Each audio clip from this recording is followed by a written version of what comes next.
Ci si avvia al termine di questo mandato, è possibile fare un bilancio quali saranno le prospettive future di Realmonte alla luce del lavoro svolto? Beh, io non sono per i bilanci, ma sono del parere che bisogna riflettere tanto su ciò che va e ciò che c'è da fare per il futuro. Per cui mi limiterei a dire che abbiamo lavorato tantissimo per assemblare un prodotto turistico integrato che metta insieme tutte le risorse del territorio di Realmonte, che sono tante,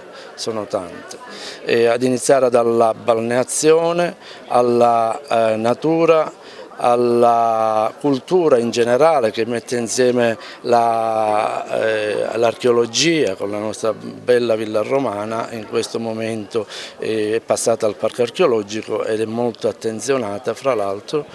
alla gastronomia, per cui alle pietanze tipiche del nostro territorio, perché no anche alla storia e anche al turismo esperienziale, per cui tutti quei segmenti che partecipano a realizzare le nostre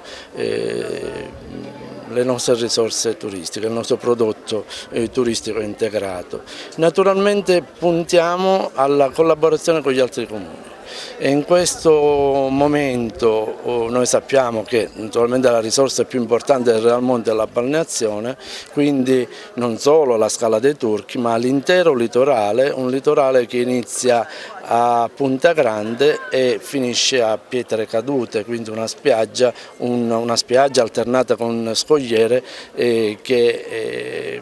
ha una lunghezza di circa 8 chilometri. Naturalmente le nostre risorse, in relazione con le risorse dei paesi limitrofi, riuscirà a fare la ricchezza delle nostre province di Agrigento. Noi parliamo già di Costa Sicana, per cui di un tratto di costa che inizia da Porto Empedocle e arriva a Cattolica Eraclea, passando da Realmonte, Siculiana, Montallegro. E puntiamo addirittura, siamo ambiziosi, puntiamo addirittura ad estendere la Costa Sicana verso est, per cui verso Ribera, verso Sciacca. Allora, la fortuna di questa meravigliosa provincia è sicuramente quella sinergia che ancora dobbiamo creare, ma diciamo che siamo già a buon punto, sono molto fiducioso, abbiamo lavorato tantissimo e continueremo a lavorare in questa direzione, per cui il Realmonte in relazione con gli altri comuni per un prodotto turistico di qualità.